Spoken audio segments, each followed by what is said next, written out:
Apa kabar peserta didik SMK Negeri 5 Surabaya? Semoga kalian dalam keadaan sehat sejahtera selama mengikuti layanan orientasi ini. Menjadi peserta didik baru tentunya menjadi pengalaman hidup yang menyenangkan. Nah, mari kita pahami tentang bimbingan konseling di sekolah kita. Bimbingan konseling SMK Negeri 5 Surabaya memiliki tujuan memfasilitasi perkembangan peserta didik menuju pribadi unggul yang mandiri. Mengapa ada layanan BK di sekolah kita? Sebagai remaja, potensi peserta didik SMK Negeri 5 Surabaya perlu difasilitasi agar berkembang optimal sesuai keunikan masing-masing, sehingga kalian mampu mengambil pilihan dan keputusan secara sehat, bertanggung jawab, serta memiliki daya adaptasi tinggi terhadap perubahan kehidupan yang kamu hadapi sehari-hari. Kapan kamu perlu komunikasi dengan guru BK? Ada kalanya kamu merasakan kebingungan ketika dihadapkan pada pilihan-pilihan, atau ketika kamu merasakan kemarahan, kesedihan, bahkan mungkin rasa kecewa. Bagaimana cara guru BK membantu peserta didik? Melalui beragam layanan BK. Beberapa di antaranya yakni konseling individu, konseling kelompok, bimbingan kelas besar, bimbingan klasikal, dan konsultasi. Siapa ya guru BK saya? Untuk kompetensi keahlian konstruksi gedung sanitasi dan perawatan, serta TAB teknik alat berat, kalian akan dibimbing oleh Ibu Enita Supriyanti, SPD MPSI. Kemudian untuk kompetensi keahlian teknik manajemen perawatan otomotif dan teknik elektronika daya komunikasi, kalian akan dibimbing oleh Ibu Nikmatul Azizah MPSI. Untuk kompetensi keahlian kimia analis dan kimia industri, kalian akan dibimbing oleh Ibu Rizka Wilianti Handayani SPD. Dan untuk kompetensi keahlian teknik fabrikasi logam dan manufaktur serta teknik tenaga listrik, kalian akan dibimbing oleh Bapak Muhammad Hakim, Sarjana Pendidikan Magister Manajemen. Apa manfaat BK bagi peserta didik? Guru BK melalui layanan BK akan membantu peserta didik memahami tentang diri sendiri dan lingkungannya, yang termasuk di dalamnya yakni keluarga, teman sebaya, sekolah, dan masyarakat, yang mencakup bidang pribadi, sosial, belajar, dan karir, serta mengarahkan kalian tentang ancaman atau bahaya yang berpotensi menghambat maupun merugikan kamu sebagai remaja yang sedang dalam proses perkembangan menuju dewasa. Berada di sekolah baru, kalian perlu membangun sikap dan kebiasaan belajar yang positif. Nah, tujuan dari sosialisasi ini yaitu peserta didik memahami tata tertib di SMK Negeri 5 Surabaya, mematuhi dan menerapkan dengan penuh tanggung jawab aturan yang berlaku selama pelaksanaan belajar dari rumah maupun tatap muka. Tata tertib sekolah adalah ketentuan-ketentuan yang mengatur kehidupan sekolah sehari-hari dan mengandung sanksi terhadap pelanggarnya.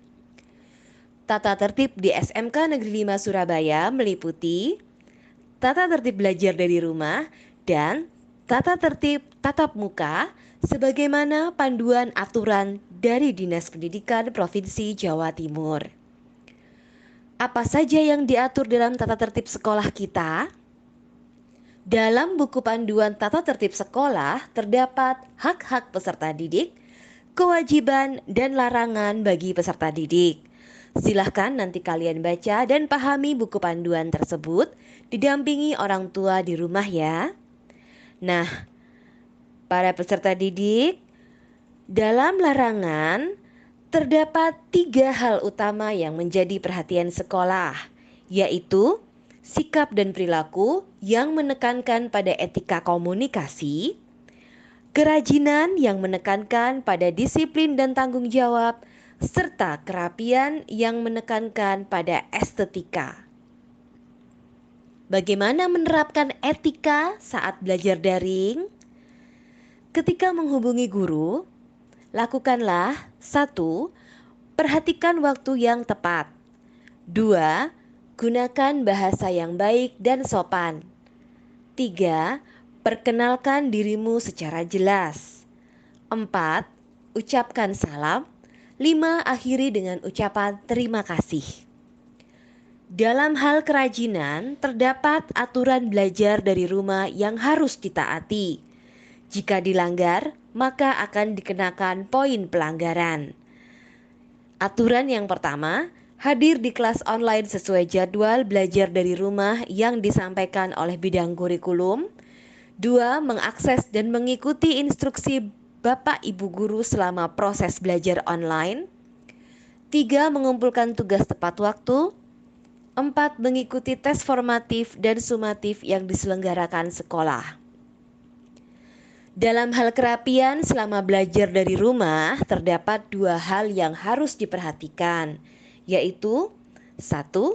Peserta didik dihimbau memakai seragam sekolah sesuai jadwal saat kelas online sinkronus. 2. Rambut wajib pendek dan rapi, tidak dicat, tidak dimodel garis atau dimodel panjang pada bagian belakangnya.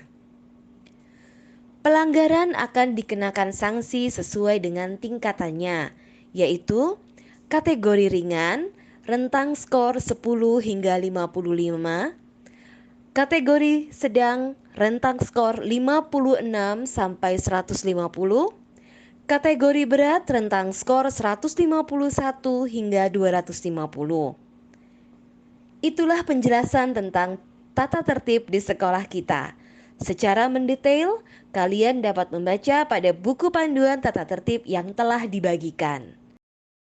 Kita perlu memahami pembelajaran dalam adaptasi kebiasaan baru di SMK Negeri 5 Surabaya. Mari kita lihat. Realitanya, data pasien terkonfirmasi positif COVID-19 di Jawa Timur masih tergolong tinggi di Indonesia.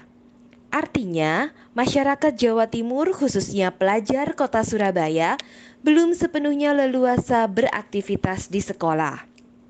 Maka, pemerintah menyampaikan kebijakan melalui surat keputusan bersama para menteri yang ditetapkan pada 30 Maret 2021, penyelenggaraan pembelajaran di masa pandemi COVID-19 dilakukan dengan 2 cara.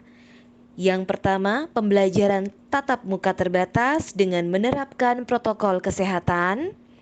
Kedua, pembelajaran jarak jauh, yaitu belajar dari rumah. Dalam melaksanakan pembelajaran tatap muka terbatas, sekolah harus menerapkan situasi new normal life atau adaptasi kebiasaan baru.